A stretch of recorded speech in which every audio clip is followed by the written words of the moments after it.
What's up you guys, and welcome back to the Prime Vanguard channel. Today I have a very special deck profile for all of my budget players out there. I've got one that I'm working really hard with. It's really strong, and the best and the most important part about it is that it's cheap. This deck profile today really came to me after watching WandaVision and finally finishing the series. I'm not going to spoil it here, but if you haven't seen WandaVision yet, go watch it. It's a really good show. But this deck profile today will feature on the witch herself, the Scarlet Witch. Not the Scarlet Witch from the show, but the Scarlet Witch that we know. And that Scarlet Witch here is the lovely Scarlet Witch Coco. Now, after watching the show, I was really bored and going through my old cards, and I finally saw that I had Coco, which was a deck that I wanted to play a while ago, back when it first came out. But anybody who's played the Witch deck before will tell you that it's really, really bad, and that it wasn't fun in the past. However, we got a saving grace for the deck that now makes this deck actually very viable and very playable, and surprisingly really strong. It's got a unique game plan that is very similar to, but that's very similar to what the top decks have right now. And I think that this deck has a chance of, being just a really strong, competitive, budget, viable option for the players out there that aren't trying to spend more than maybe like 50 bucks in a deck right now. Alright you guys, so without further ado, let's get started. To get started off with the deck profile, I play 4 copies of Wistaria Witch Zozo. Now Zozo's a bit of an older card, so if you guys don't know what she does, this is her effect on text.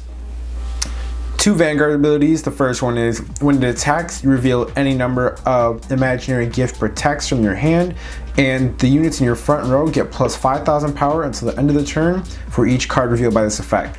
Her second ability is on Vanguard or Rearguard Circle, which is when its attack hits a Vanguard, you may counterblast 1 and draw a card. Zozo is our main offensive grade 3. She is the one that's going to generate all of our power for our attacks, as well as help us with our card draw for extra on-hit advantage.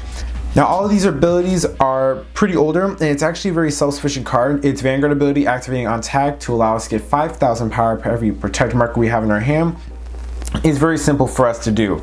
The old strategy that was to go with this deck was to ride 3 times. The first time into Coco, second time into Coco again, and then the third time would be into Zozo for our kill term. So see, she essentially was the finisher for witches back in the old day. However, with how fast that Vanguard has gotten now, that strategy isn't efficient anymore, as normally you'll probably die before you see that Zozo turn, even if you're setting up with Scarlet Witch Coco. But with the introduction of some of the newer cards that we have in this deck, it's a lot easier and a lot more consistent to play this strategy than it ever was before. We can reduce our turns on going onto Zozo from a 3-turn ride just to our second. So having the ability to get an additional 5,000 power as well assists Oracle Think Tank with one of its main issues, which is drawing in power from via effects, because most of our cards don't have power abilities of their own that at least allow us to hit against force decks. So we need a Vanguard or cards that can assist us with gaining power consistently. And that's where Zozo helps out, as we are a protect clan, so we're going to get at least 1 protect marker out of her, which means your front row will get 5k. But if we go into our Coco and then use Coco's effect, we can stack up 15 and potentially 20k thousand power to our front row, meaning our attacks become a lot more scary for our opponent on our final turn. Moving on to my next grade 3, I play 4 copies of Scarlet Witch Coco. Now Scarlet Witch Coco, with the introduction of the newest promo for Oracle Think Tank, has just become amazing. Thanks to the battle support as well as the introduction of Seablue Witch Nini, who I'll be featuring later. Coco's 2 effects are a lot more consistently easier to play and assist us to getting our kill turn a lot faster. Now Coco herself is an older card, so if you don't know what her abilities are, these are the following effects. She has the ability on Vanguard Circle, when ridden from a grade 2, you draw a card. Then her second ability, which is once per turn, you may counterblast 1, soul blast 1, grade 3, draw 2 cards and discard any number of cards with witch in their card name from your hand, and gain 1 imaginary gift per the number which is discarded. Now I know that was a bit of a mouthful, but essentially what she does is the first ability will let you draw an additional card when you ride, when she's your first ride, and then the second ability will let you draw 2, and then you have the option to discard cards if you want to gain more protect markers. Now Coco's on Paper's design is pretty backwards to me. I never liked the fact that it wants you to ride her first, then then Soul Blast to grade 3 to activate the skill. That doesn't make any sense to me. But with this deck introduction of Nini, we are allowed to perform the strategy on her first turn as going in, riding into from Nini, or just riding into our ride chain and then calling Nini out to gain control of what the top 3 cards of our deck are so that we can discard witches for more protect marchers is a lot easier, it's a lot faster and more helpful.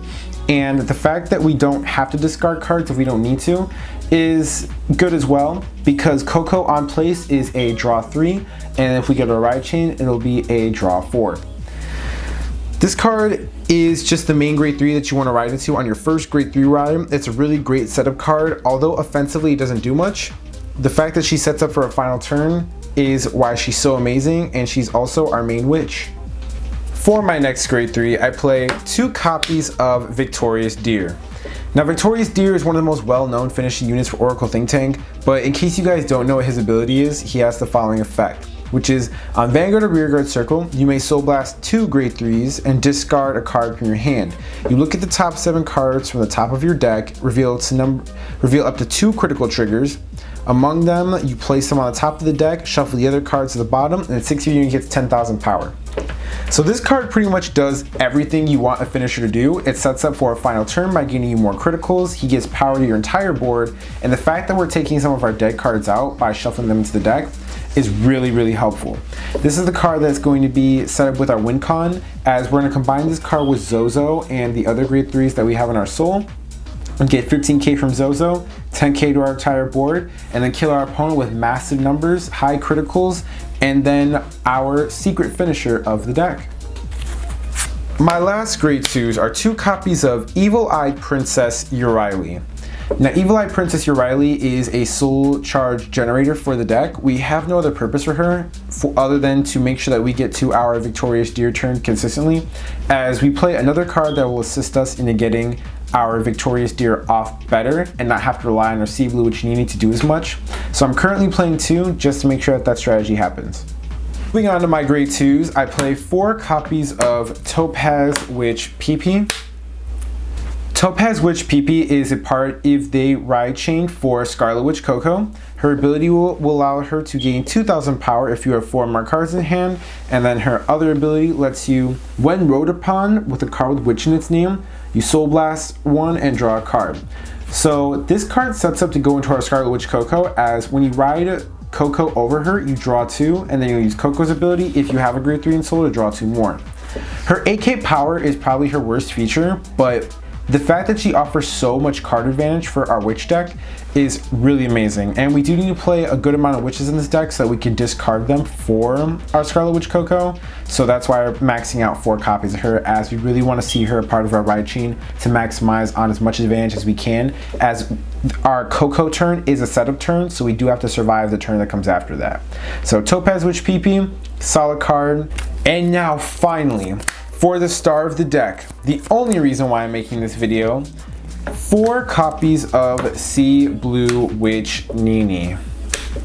Now, Seablue Witch Nini is a V promo. She was recently introduced with the introduction of Festival Collection, and she has the following effect. Her first effect which is continuous. In the soul, during your main phase, if you have a Vanguard with Witch in its card name, this unit gets +1 grade in the soul. She has another ability, which is Act. In the rearguard circle, put this unit into your soul, look at 3 cards from the top of your deck, and organize them in any order you wish. Now, this card is freaking insane. The fact that witches got something so specifically dealt for them is amazing, and I really do think that Nini's creation was to just fix the weird text on Coco, but she helps out so much. She does what she's needed to. This card helps us set up for our Victorious Deer turn. She sets up for our first Coco turn. She lets us stack the top of our deck for more triggers if we can't get to our Victorious Deer. But she fixed one of the main consistency issues of witches, which was that you had to ride grade 3s multiple times before you can even get the best effects of the witches.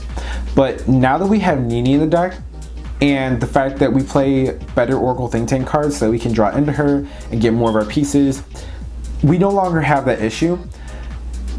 The deck does become piece reliant on her, but Nini being able to solve all of our consistency issues is the reason why she's amazing. If you're gonna play the Witches deck, you need to max out 4 copies of this card. I just wanna make it known and just put it out there. If you're gonna play a Witch deck and you're not maxing out 4 of this, then you're playing the deck wrong. And then for my secret finisher of the deck, I play 2 copies of Diviner Yachimatahiko. Now, Diviner Yachimatahiko was a card introduced in Silver Dust Blaze who has the following effect, which is when it attacks, you counterblast 1. If you have 5 or more cards in hand, reveal the top card of your deck, and then depending on what type of card that card is, your opponent cannot guard with it. Now, originally when I was playtesting the deck and taking notes and figuring out what it is that the deck was missing, this deck was missing a finisher. Now, Oracle Think Tank in other decks featuring Imperial Daughter or Susanoo or Tsukuyomi, they all have either high criticals or they stack more criticals in the deck and just do so much manipulation and control with more power that that's kind of how they win. And Susanoo takes advantage of this card a little bit better, but Yachimatahiko has the surprise factor of you never know what your opponent is going to have to guard with, because if you get a trigger that throws their whole strategy off, but if you get a normal unit, then it does the same thing. It might not be as devastating, but it still helps. So Yachimatahiko is the finisher that I'm playing for the deck simply because we're collecting all this power, stacking all this criticals, and gaining all this strength, but because we don't have a finisher for the deck, it makes it very hard to guarantee our kill against our opponent. And while this card isn't a guarantee as it is a reveal, we can set up for this card combining it with Nini, and we have our Victorious Deers to stack as much power as this card as we want, so that if we do get a trigger unit, our opponent most surely will have a hard time guarding against this. Moving on to my grade 1s, I play 1 copy of Oracle Guardian Gemini. Sometimes in the deck we might need a countercharge or we might need a boost to soul even if we don't draw into our Eurayles. And because Yachimatahiko costs a counterblast and we want to kill our opponent and we don't have the damage to do it, that's where Gemini will come in to solve it. Counterblasting isn't a big issue in this deck, so I feel like 1 is enough. My next grade 1 is 2 copies of Miko of Elegance Fumino. Now, Miko of Elegance Fumino is a setup card that allows us to guarantee a soul charge of a grade 3 from the top of our deck when combined with Eurayle. She also helps us search out grade 3 pieces if we need to do so, and that's mainly her purpose, to search out for our grade 3s to get to soul for Eurayle. My next grade 1 is 4 copies of Sprout Witch Roro.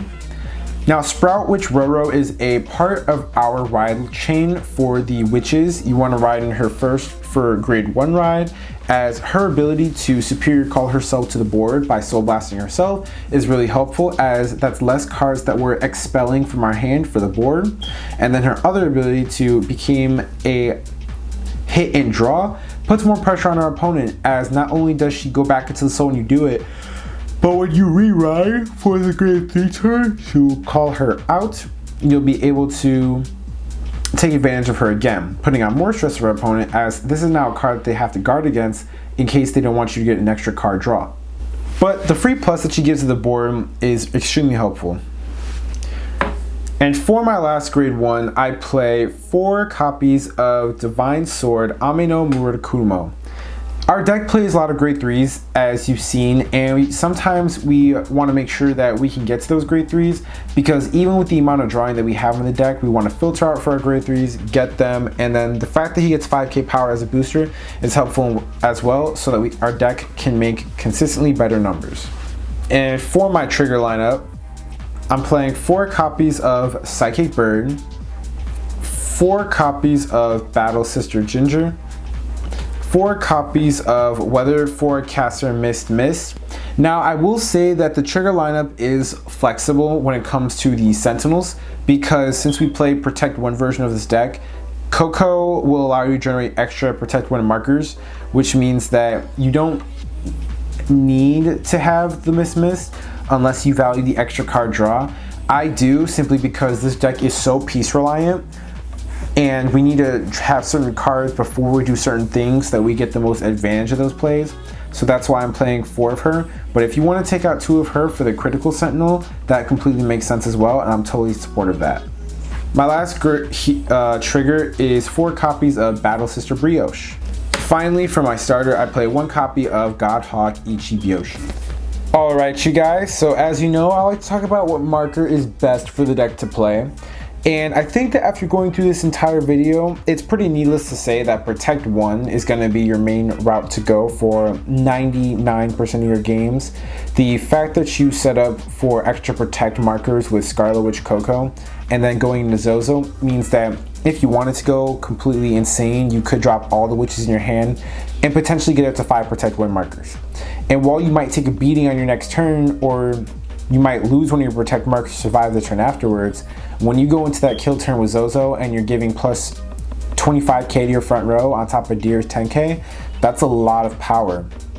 Along with the critical, if you get them, that's a lot of power and a lot of critical, which a lot of decks can't deal with or can't handle properly because they aren't expecting a deck like yours to bring something like that out. And that's what makes this deck so strong, is the fact that it takes the best advantage of Protect markers, in the sense that not only are you gaining a lot of defense, but you can use them for offensive purposes as well, and then win. And then win by taking your best defense as your best offense.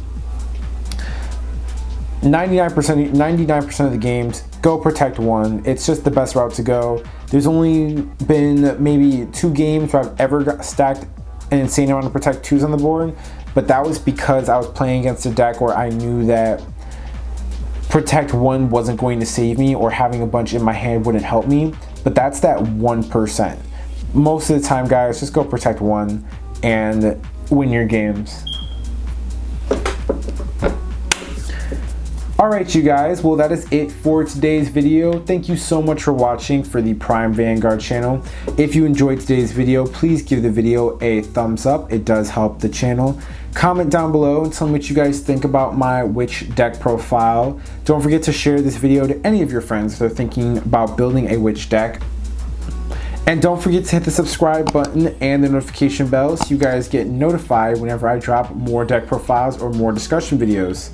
I put a lot of love and soul into all my budget decks, as I do, because I used to be a budget player and I just know what it's like to struggle a little bit with finding a deck that's reasonably priced. But this deck is a lot of fun. It's a lot of fun. It's got a unique gimmick, and a lot of players don't know how to deal with it because it's a lower tier deck. And while it does have some issues, a lot of these issues you can get over with and practice for as long as you understand your matchups. But that is going to be all for today, guys. Peace.